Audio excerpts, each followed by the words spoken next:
Welcome to the College Knowledge Podcast, sponsored by the College Planning Network and Paradigm Financial Group. Whether you're searching for that right fit college, applying to college, or figuring out how you're going to afford it all, you're in the right place. You'll hear from deans, admissions counselors, student athletes, and scholars from esteemed universities and colleges around the country. We'll dig deep to uncover their insight and unique experiences. So whether you're a student gearing up for college or a parent with college-bound kids, sit back, relax, and listen. Like you, we have lots of questions. Our guests have the answers, and we're excited to share them with you. Let's get started. We can send your student to the school of their dreams and send you to your dream retirement. Visit us at elitecollegiateplanning.com to get started. Hey, everybody. Welcome back to College Knowledge. I'm your host, Dave Kozak, alongside my esteemed colleague, Mr. Joe Kearns, and co-host. Dave, pleasure to be here as always, sir. I came across a pretty disturbing fact that I'm curious if you knew this one. We've talked about graduation rates and different the 4-year, 6-year. I ended up diving into it a little bit more. So you went down the rabbit hole? I did. I always do.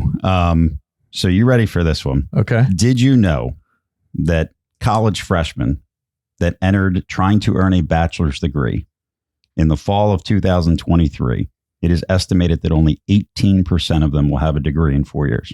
Wow. 18%. Was there any background? Did they give you any explanation to it? Well, I mean, what was scary was we hear, like graduation rate, 40%, 60%. But then it got into the details of how that number is arrived at. And if you have students that transfer, they're considered first-year students. Got it. So if you get like a second-year transfer and they graduate in 4 years that technically took them 6 years, they still count as a 4-year graduate and things like that. Got it. And dropouts and different things. So it was pretty interesting, but it's also the 150% rule. Like if you're a student working for an associate's degree, if you finish in 4 years, you graduated on time.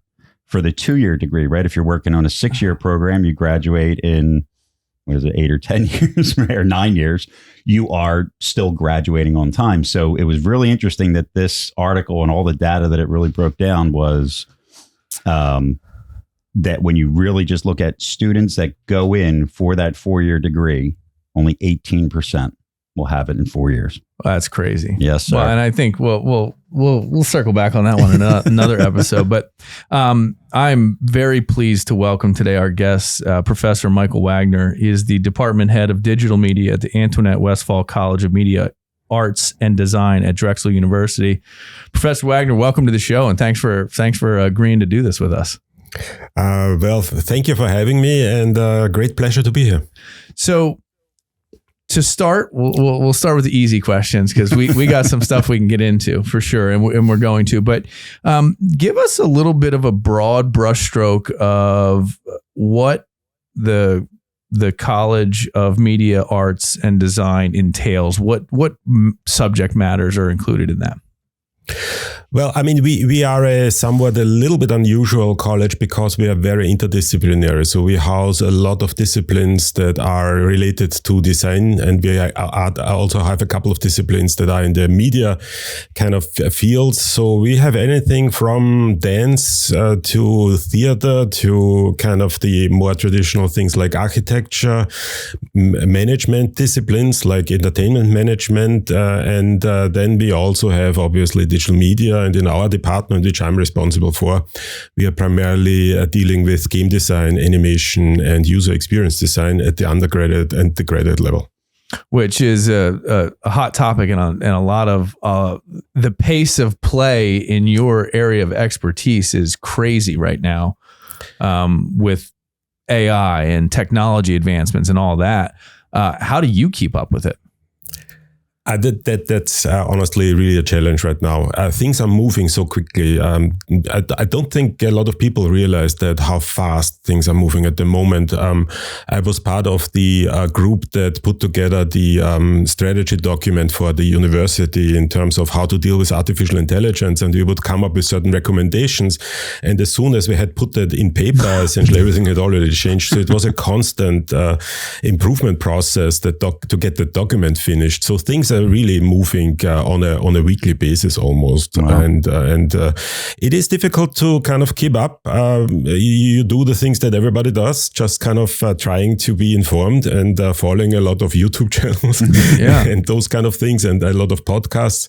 But right now it is a challenge. It really is. Well, and it's crazy from the aspect of artificial intelligence, because where it started, I mean, I jumped on ChatGPT 10 months ago, maybe when it first launched, and I was introduced to it, and I was like, this is crazy. And that was not history. That is like recent past that I did that. And where it is today and the problems that are presenting itself, the crazy part to me about artificial intelligence is it is becoming an organic evolution in its own right? By general nature of what it is learning, growing, expanding, and it's starting to present the challenges we all knew it would. So in bringing that kind of concept, how does a university manage the use of it? Right? It's you can't put genie back in the bottle. Can we agree on that? Number one, it's not. It is here and it's going to continue. And I think there's some, when you talk about game design stuff, there's some amazing stuff that it's doing in that realm. But how do you manage it at the university level? And then secondarily, if you have an opinion on how parents manage, like I know every time I go to my parents' house, I get a list of things technologically that I have to fix for them. Right. So as parents, we've got a day job. We've got to run the kids from here to there. We got to do all that stuff. How do you keep up with that? Well, I think this is actually one of the main reasons why I think a college education is important, because our job really is to kind of figure out what's going to happen in the next decade, right? So we are in the business of making sure that we understand how the industry is going to evolve, not next year, but 10 years down the road. So for us, this development, or at least for me, this development did not come completely unexpected. The issues that you're running into kind of when you're working at the university in particular is that you need to balance the expectations of the parents, the students, the industry, and then also kind of making sure that everybody understands, hey, but wait a moment, there's something coming that's going to be really relevant in 10 years, and you need to sort of communicate that correctly. So kind of balancing that really is the main challenge. Because we already knew that these things would come eventually, we are reasonably well prepared. So we already have courses that deal with artificial intelligence, and we are restructuring our entire program to make sure that people, particularly in the creative disciplines, are kind of getting an education that actually prepares them for the next 10 years.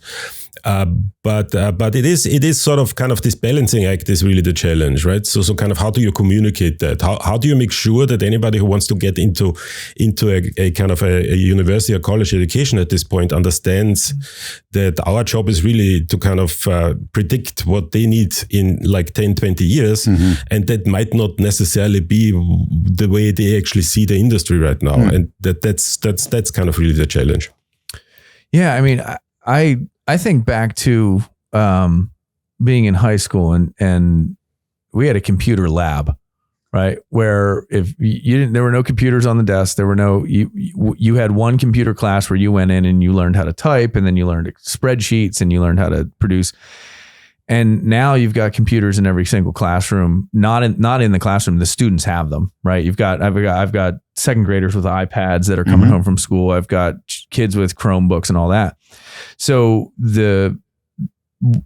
how do you balance the quasi classical education of preparing the mind to think and grow and do all that with the tools so expansive?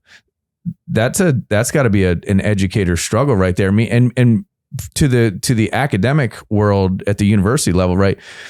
I've always looked at it as the job of the educator is to prepare the person that when they graduate, they know how to learn, they know how to grow, they know how to, process data, process inputs, create outputs, and really it's sort of the start of the next journey. Is it going to get to a point where we have to, like, I can't even think about the human interaction? Like, how do you keep the human involved in the whole thing? Well, all very difficult questions. I mean, we are fortunately in a position that makes it a little bit easier for us because we are, and I'm not completely sure if that's something that you guys are aware of, but we have a very intense co-op program. So essentially, our students are required to go on internships for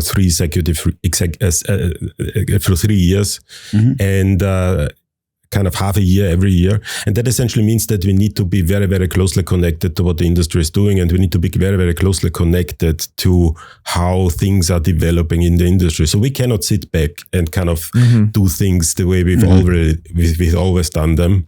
We actually need to constantly move, and we need to anticipate those moves. So that makes it a little bit easier to us. And it's quite interesting that you brought up these computer classrooms, because they are, over the last couple of years, maybe even a decade or so, there was a kind of a transition back to a non-computer classroom, because, as you said, for most of the classes, not all of them, but for most of the classes, the laptops and MacBooks that students have today are perfectly fine. So we are moving back to a bring your own computer kind of environment. And that really focuses on the social interaction. And with this artificial intelligence in particular, I think one of the things that people don't realize is that what artificial intelligence is really good at, it takes out that production kind of the pure production kind of efforts, really. And it focuses on what humans bring to the table. And what humans bring to the table is usually the interaction between humans and in sort of the creativity and kind of preparing everything. And then in the end, kind of making everything or kind of optimizing everything to the point that it becomes consumable by a human, or that it actually kind of looks good and everything. And that essentially means that artificial intelligence is actually helping us in kind of getting back that human element, because that really is the one thing. That is the one thing where we differ from artificial intelligence, being able to work in groups and kind of to discuss things and to critique things and to sit together and figure out what is good and what is not good and how to improve things. That is something where humans are really, really good at and going to stay on top of artificial intelligence, at least for the foreseeable future. And that essentially means, to some extent, and that might surprise a lot of people, artificial intelligence is actually kind of helping us in bringing that human element back into the classroom at the college level. Interesting. Great perspective. And I listened to a post you put on YouTube, and it was talking about the creative process and how artificial intelligence, it can really help that. I want a 2-part question. About 2 weeks ago, I saw an article from, and I think it was the University of Arizona. And maybe it was, I think it was the University of Arizona, basically said, we're artificial intelligence open. So we endorse the use of it. We're telling you to use it. We, with that, like, to me, that just hit a wall where I was like, well, how do you know if you're getting the students' work or you're getting the artificial intelligent work? And like, how do you turn to grading things? And how do you, it like short circuited my brain. So how do you guys deal with that aspect if you're endorsing the use of the artificial intelligence? That is an excellent question. I do believe that there's just no other way than to do it that way. Essentially, kind of you need to be open to this technology, and you need to be able to allow students to use that, because they will use it anyway. And with the way artificial intelligence is going to evolve, it's actually going to optimize the output in such a way that you cannot detect it. Because of the way essentially artificial intelligence works, you can sort of create models that essentially optimize the output in such a way that kind of detection tools no longer detect artificial intelligence as artificial intelligence generated. So for us, it becomes impossible to identify whether something was created by artificial intelligence or a human. And that essentially has 2 consequences. The first consequence is, actually has a couple of consequences, but the first consequence is that you cannot not allow it, because you are not really able to kind of detect. You can't govern it, right? Right. So the second consequence is that the human interaction between the student and the teacher becomes more important. Because now essentially what they can turn in anything really, but it becomes very, very clear if the student has understood what he or she was doing, if you as a teacher talk to them and you kind of critique things and you discuss that and bring that into the classroom. So this human interaction, that was what I was saying before, becomes more and more important, because that sort of makes sure that the knowledge or the skill is actually reaching the student, and kind of the student actually kind of did that. The final thing is that obviously, because this has such a huge impact, we need to and this is something that we have started doing last year, really. We need to completely redesign everything. And by everything, I mean really everything. From the structure of the programs to the structure of the assignments, to the structure of the classes, everything needs to be designed in such a way that it takes into consideration that artificial intelligence is used. And one final thing that I kind of should also point out at that point is that universities also need to develop rules, right? So you have rules, right? So students are open to use artificial intelligence, but they have to disclose that, right? But once again, that rule by itself doesn't really help you in really governing everything, because in the end, you can't really govern that. Yeah.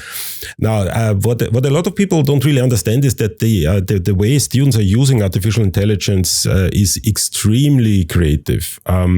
And they are finding new ways to use it on a daily basis. I recently talked to one of my PhD students, and she essentially used ChatGPT in order to plan her PhD work. So what she would essentially do is she would go into ChatGPT and would ask ChatGPT, I am researching the following research question. I have the following background. And then she explained what her skills are. And then she asked ChatGPT, give me a timeline and a plan on how to complete that PhD work. And ChatGPT came back with a really good timeline that kind of explained exactly what's supposed to be done, when it's supposed to be done, how this works.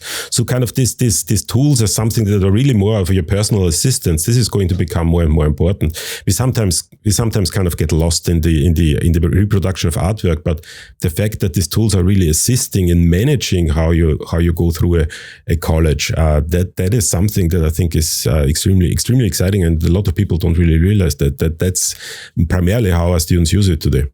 I love that use, and it scares the living daylights out of me. You don't like that one? Like, well, yeah, but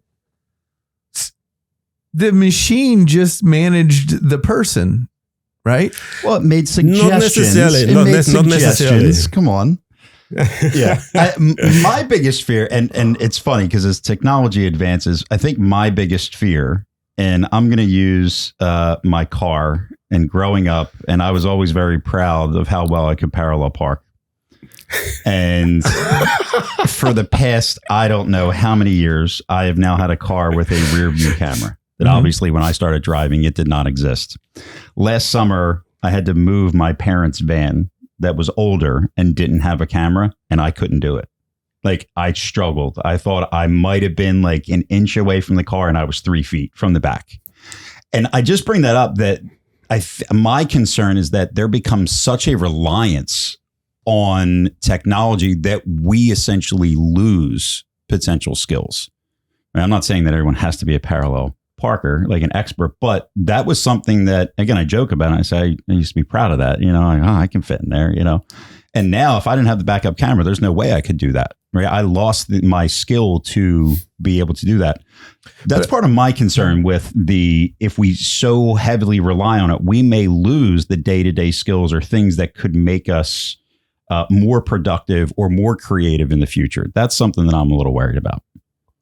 But I think to Professor Wagner's point, it's like, yeah, well, those skills became obsolete. Because, I guess, yeah. Right. I mean, and the skills that you're sort of embracing are the ones that are the next decade, not the previous decade. Right. And I agree. Like, there's executive functioning things that I think are it's interesting when you start talking about, now this is a PhD level student who goes in and says, tell me how to get here. Right. I'm at point A. I want to get to point B, and I want to do it in the most efficient means possible. Please lay that out for me. It goes back and does it. But when you talk about at the younger ages, right, there's executive functioning that we start taking, like taking responsibility for your stuff, remembering things, doing things that you're supposed to do. And that's where I sort of am like, wow. And listen, I use Siri, right? Hey, Siri, set a reminder and let me know I got to do this, or set a, so, and I use technology and embrace it. But there's something there that is like a little uncomfortable. I don't know. Well, I mean, it's sort of first of all, I need to point out that I'm European, so I can parallel park. So that's actually something. I don't have a rear camera, so I have not yet lost that skill. But yeah, it's sort of correct. Kind of there are certain things that we lose, but that is something that we have always done as a human species, right? So it's essentially kind of there were always, whenever with every new technology, there were also certain skills that became no longer that important, right? So when I entered high school, calculators, pocket calculators were not allowed, right? So we actually had to calculate everything by hand. So there are certain things that our students today no longer learn, and they are not really lost, or kind of we don't really think that this is something that they lost, because it's simply no longer really needed. Now you're bringing one thing that obviously is going to be a big challenge for the at the lower levels. Obviously, you're absolutely right. When I talk to PhD students, they have an understanding on how to use this technology to their advantage. They also know that they cannot simply rely on what the system is telling them. They need to put that into context and then essentially kind of fine tune or kind of ask additional questions, and kind of it's essentially like you work with an assistant. Yeah. But you're absolutely right that there is probably a kind of a real challenge at the middle school, high school level, or maybe even earlier than that, when the students are starting to develop these skills to make sure that they don't rely on these things exclusively. Kind of that's something we will see in the future. That's unfortunately not something that we have direct kind of impact on. Yeah. But kind of if any high school teachers or middle school teachers are listening here, that's definitely something they need to kind of look into very, very deeply and kind of make sure that everything is done correctly. Because once again, kind of we don't really have a choice, right? So if our students are exiting college, they are going into the industry. So we need to prepare them for what the industry is demanding. And the industry is kind of jumping on artificial intelligence wholeheartedly. That essentially means we need to prepare them for that. But kind of at the lower levels, essentially there's a lot of preparation that needs to be done in order to make sure that we can essentially take that and kind of prepare our students for the industry. Yeah, no, and I agree immensely. Like I think about subjects like mathematics, right? And your point of we went from abacus to slide rule to calculator to computer and new math now. Well, yeah, and then you have the modern maths that are, well, that's a conversation for a different day. But there is a certain subset of mathematics that you would absolutely have to understand to even apply the artificial intelligence. But in your space, we're talking about creativity, right? And you, in that episode I watched on your YouTube channel, which is fabulous, by the way, and I would tell anyone, check it out, go to his YouTube channel and see what he's talking about. But there was the two pirate ships in the cup of coffee, right? And you were talking about the fluid dynamics of a sea in a cup of coffee, and that artificial intelligence it wasn't trained in fluid dynamics. The information is out there, but it represented it artistically and creatively. It's spot on, right? And the seas were rolling and the boats were moving, and so there's this now. The technology is learning, and it has its own sort of, I don't want to say it's a creativity, but it is in essence a evolution in its own right? So, and that's what we're talking about, that pace of play.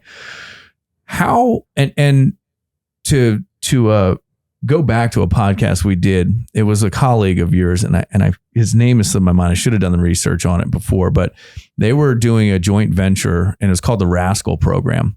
And their mission was essentially to the rocket ship had already landed on Mars. They had to figure out the fuel source type and the trajectory it needed to come off Mars to get back to Earth. And that was the project. It was a joint venture, Drexel, Temple, and I'm leaving some St. Joe's, maybe? I think it was Villanova. Maybe Villanova. But either way, so that to me is the exciting part of artificial intelligence. When you have the mind that can craft it and using the AI to generate that type of stuff, I feel like it pushes forward, the Elon Musk environment of the world to a great extent. But there's obviously, for every pro, there's typically a downside, right? It's like social media. Your stuff on social media is fantastic and educational, and people learn from it. I think ours is as well. But then there's the other side that is, political or polarizing or hate or whatever, right? How far and how rapidly do you think this gets in what period of time? Like I'm trying to quantify it, right? And I don't think I can. And I want to talk about the Google failures of the last few weeks that have made the news, because that is, to me, the downside of intelligence like this, where it is manipulated intelligence as opposed to true artificial intelligence. We want to help. Send your questions to info@collegeknowledge.net. These can be about college, finances, careers, and anything else you have questions on. I think the example that you brought up, the two pirate ships with in a cup of coffee, where the Sora essentially correctly represented the fluid dynamics in that environment is a very good one, because it also shows exactly where the human is needed, because somebody actually needs to understand that this is the correct way to represent fluid dynamics, right? So the artificial intelligence created that, but I actually need to, as an artist, need to look at that and kind of need to see, does this actually work? Is this correct? Is everything done in exactly the way it's supposed to be done? And for that, as an artist, actually need to have an understanding of how that works as well. It's not only the artificial intelligence that needs to do that. So kind of creativity, it's really a tool that creates things, but it's still the responsibility of the artist and the designer to understand if something that artificial intelligence has created, it has created correctly, or it has created in the optimal way, or kind of in the way that is best for whatever purpose. I personally think that, and I constantly, and a lot of people in that space are constantly redefining their timeline, and it gets quicker and quicker and quicker, right? So what we have seen with Sora in particular over the last couple of weeks is something we did not expect for the next 5 years, and suddenly it's here, right? I'm starting to see certain tools that are really exciting in the sense that they are starting to use artificial intelligence really as a help for creators in order to create things. Kind of there's a tool out, or kind of I think it's currently in beta, that is more an editing, a movie editing suite that it takes the creator from the process of defining the personas of the characters that are in your movie, through the design of the storyline, through the design of the essentially the kind of the every little detail of that movie, to the actual kind of creation of that movie.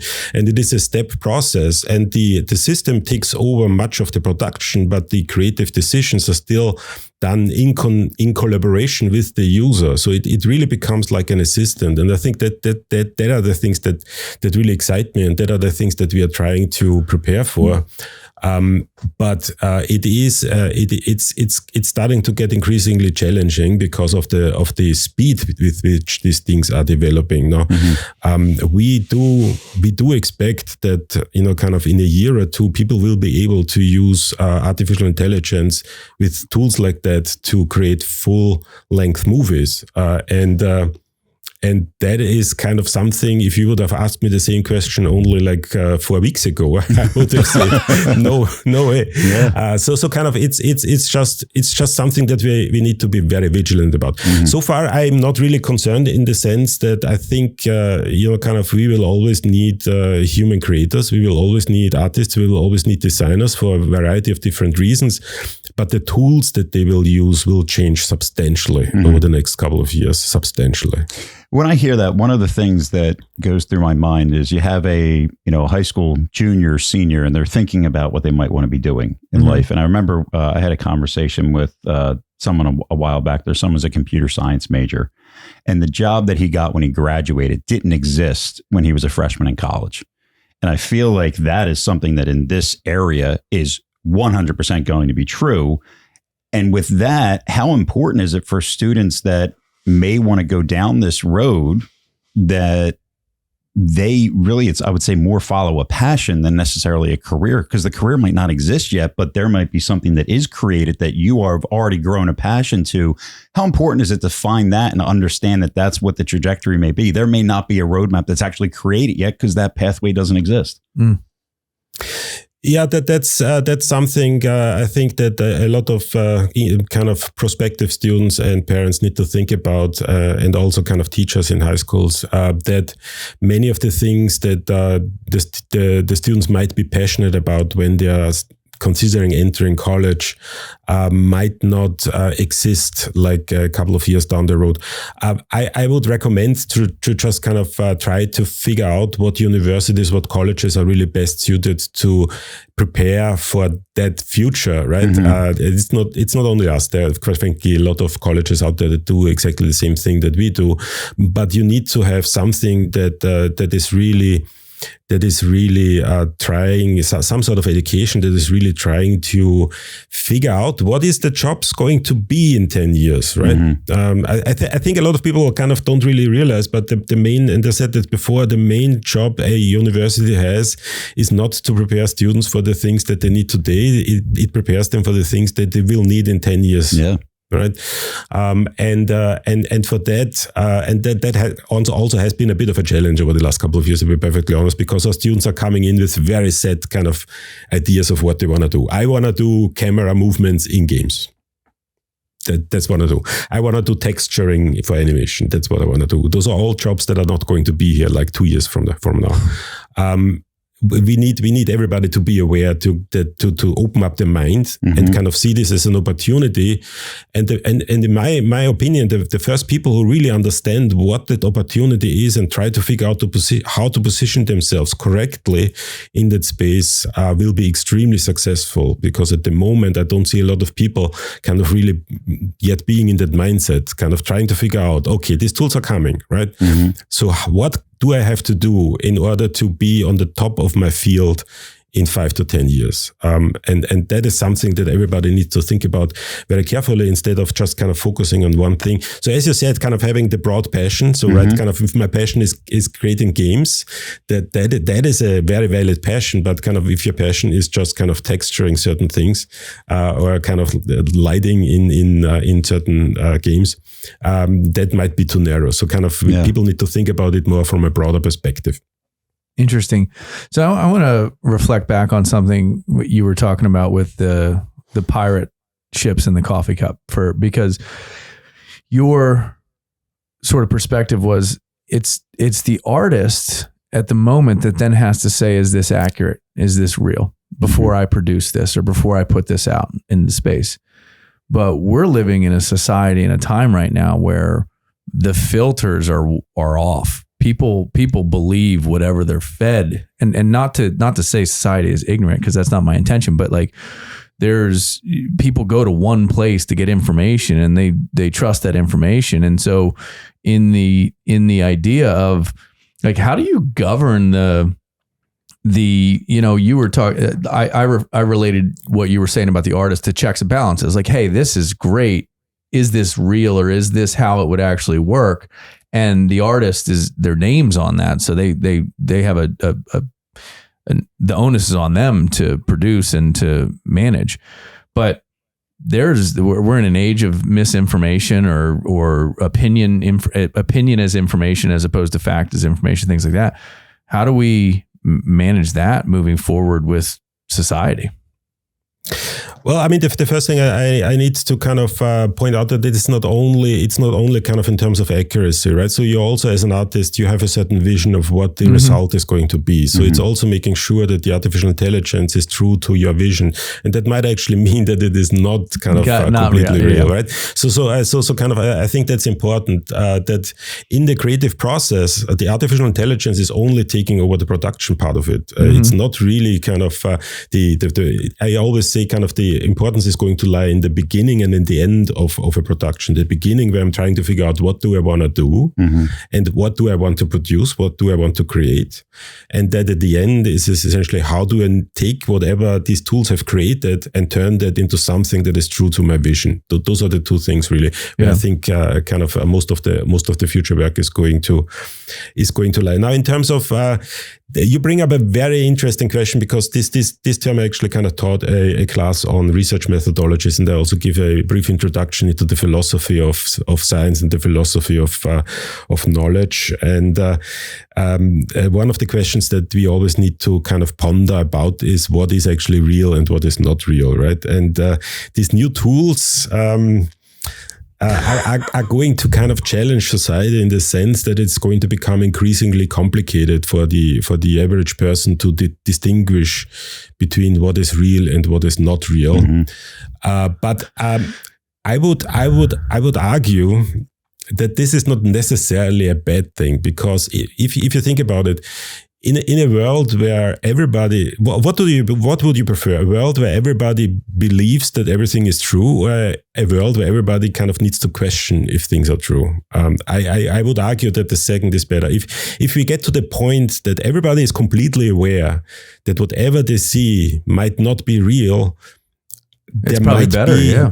There will be, that's my opinion, there will become the need to be a critical thinker again, because you need to think critically of what you see. You cannot simply take that. Right now, if I see kind of a political figure kind of giving a speech, I know that's sort of real, right? I look at it. The video looks accurate. It is what it is. Next year, probably next month, I'm not completely sure. You won't be able to do that anymore, and that essentially means that you need to question everything. And if you question everything, I think that's a positive development for our society. I honestly think that. Well, and so kind of, I don't necessarily say it's negative, but it's an interesting question, right? It's a very interesting question. So we are entering this postmodern kind of idea of hyperreality, where we are no longer really able to distinguish between what's real and what's not. Yeah, and you that kind of doubles down or coincides with the point you made about the classroom, of bringing the teacher now to the student closer together once again. And it's a fascinating perspective, because it's a lens I never even looked through. But the idea of, if you question everything, then you are now set on a journey to find the reality of it. And maybe the point is, unless you hear it in person live, you can't trust it. And so it's a very cool perspective on that. I appreciate the insight there, because that one makes me feel good. Yeah, it's sort of also kind of we have started a kind of a process by which we are completely revamping our programs. And one of the things what you said is the focus is going to be kind of increasingly on critical thinking. So kind of the skills in terms of critically kind of approaching certain things, critical thinking is going to be more and more important.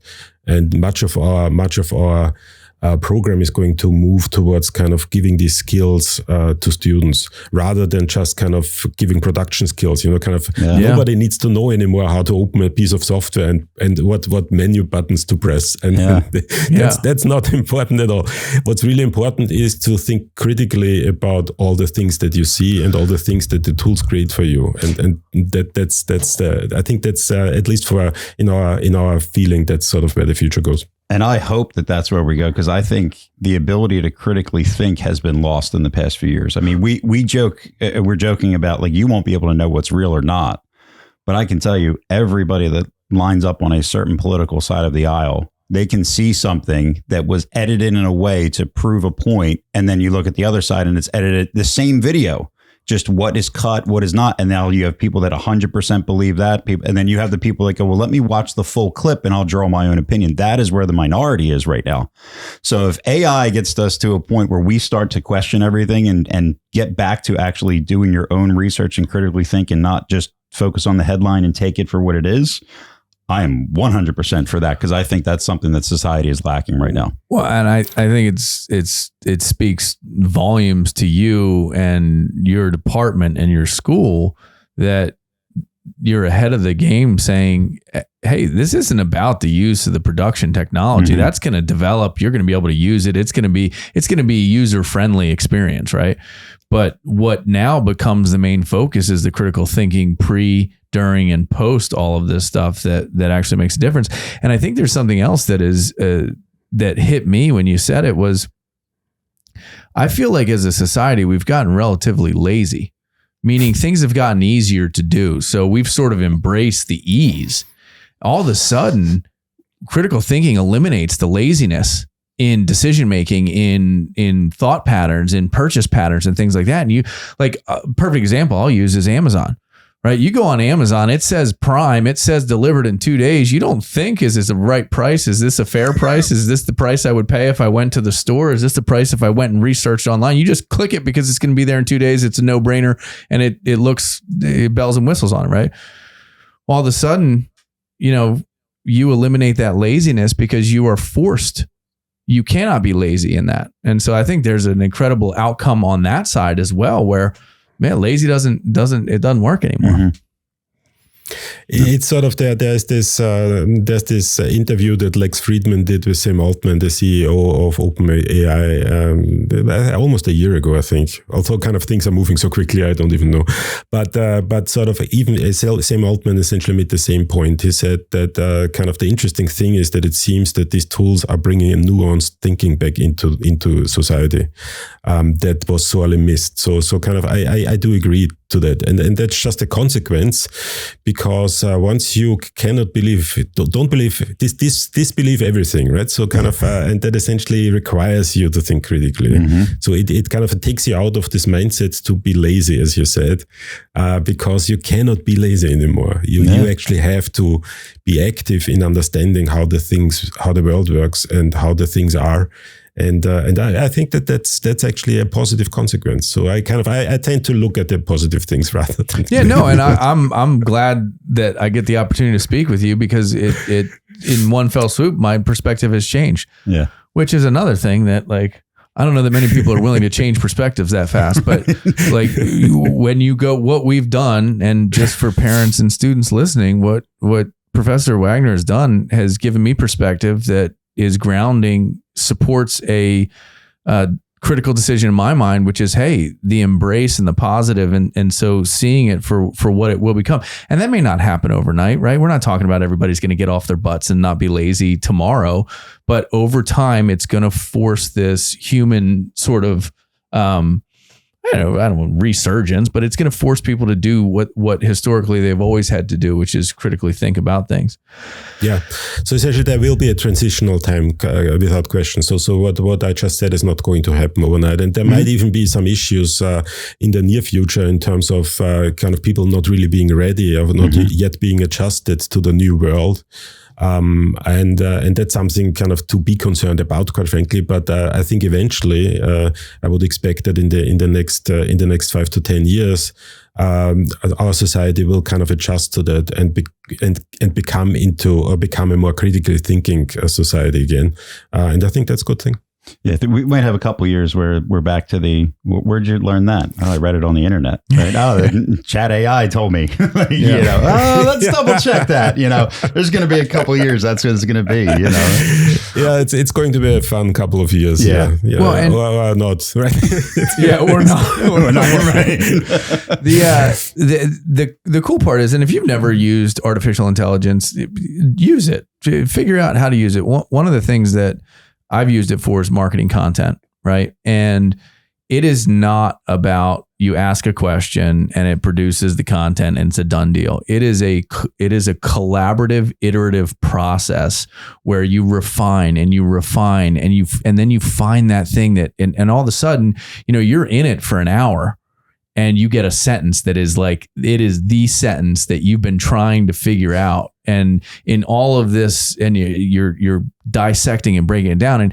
And the way I've used it is, I always say the first draft of anything is garbage, right? That's just my traditional nature. And so one of the things I was taught when I was learning critical writing was say say it as simply as you possibly can in as few possible words as you can, and you've got what you're looking for. And so I would start with a paragraph, and the paragraph would get cut apart.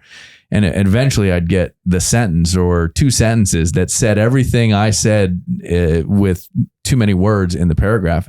And I think that's where AI really can help. And it's the dissection. And I go back to your PhD student, and it was like, hey, there's all this stuff I've got to do. How do I even start? Where do I start? And then all of a sudden you go ask the question, you start to dissect it, and you come out with this crafted plan, which again, 180 on the PhD student. I think it's brilliant now from that perspective. So I'm a believer now. I do have to and you need to do that in a personalized way. So essentially, kind of when you ask ChatGPT, you need to kind of explain sort of where you are right now, right? Yep. So that's really kind of, it's not just a search engine. It really kind of tries to figure out where you want to go based on where you are, and then it becomes an iterative process, a design process, really. So you're kind of being in the design college is actually perfect for that type of thing.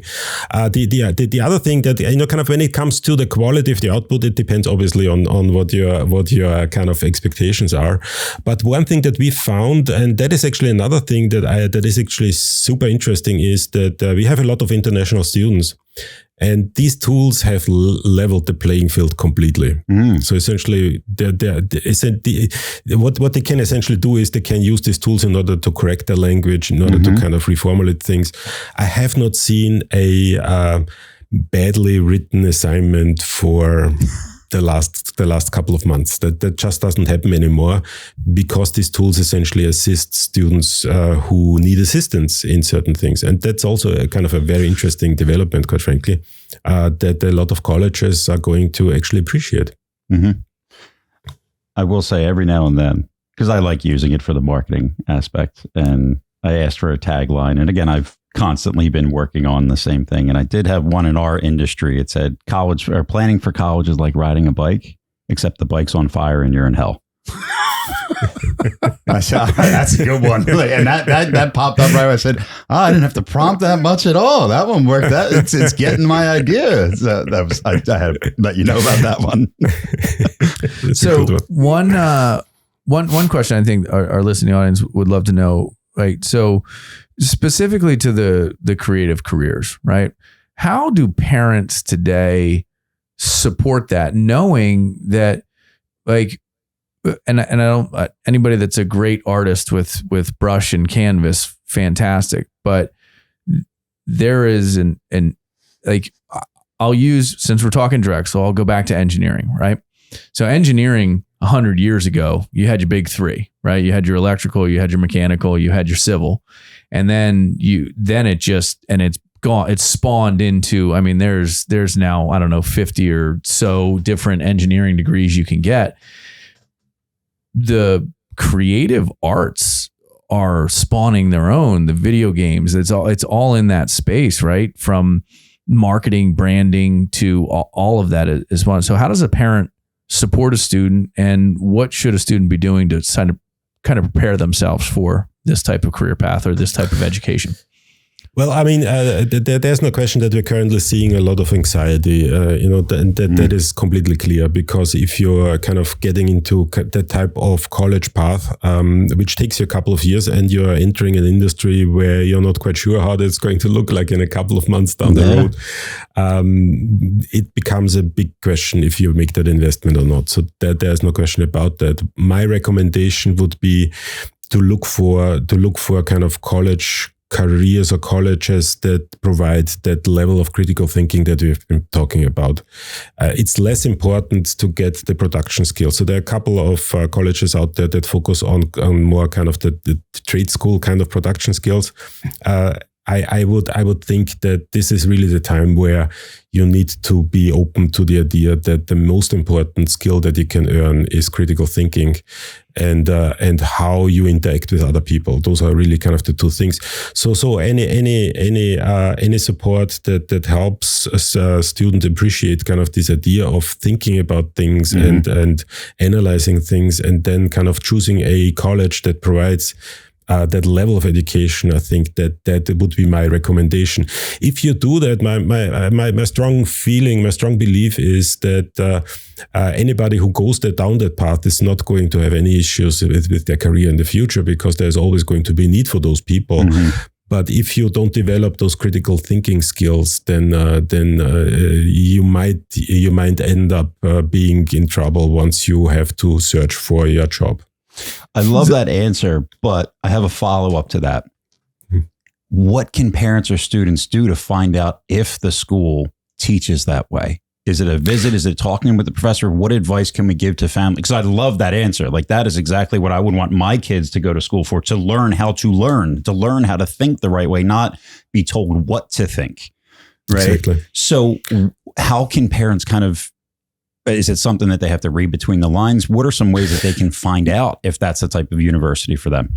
The best way to do that is simply talk to the faculty. Okay. Right? Kind of make a visit, if possible. That's always the best way. And I do know that there are many parents out there that actually make entire kind of tours across the United States and kind of talk to all colleges and all faculty. Fortunately, the pandemic brought us video conferencing, so it's actually fairly easy today to get in touch with faculty and in the individual colleges and just kind of talk to them, and most of them will be open to kind of talk to you. And if they are not open to that, then that's already a bad sign anyway. Well, so kind of just talk to them, visit them. That's really the best way to find out if that's the path you want to go. Love it. Thank you. The culmination of this couldn't be better for a plug for the sponsor of this show, which is the College Planning Network. And I have to say, so I've always said in talking to families that college is really the first critical decision that a adolescent has to make for themselves, right? And you got your parents' support, you got people helping you in all areas, but it's the first time they have to make a critical decision.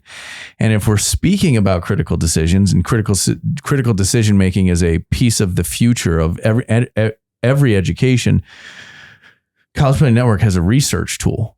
And to me, critical decision starts with research. Understand what you're getting into, understand where you're going, know the facts, know all of the stuff involved with it. And so if you go to collegeplanningnet.com and you look at that research tool that they have on the website, you can go in and learn an incredible amount about the schools and start your criteria list, right? What is important to you? Know that, number one, and start cutting schools out that don't have what's important to you. And then take the step to go to the school, visit, contact the faculty, talk to people that have gone there, to learn the experience and do your research, take the time.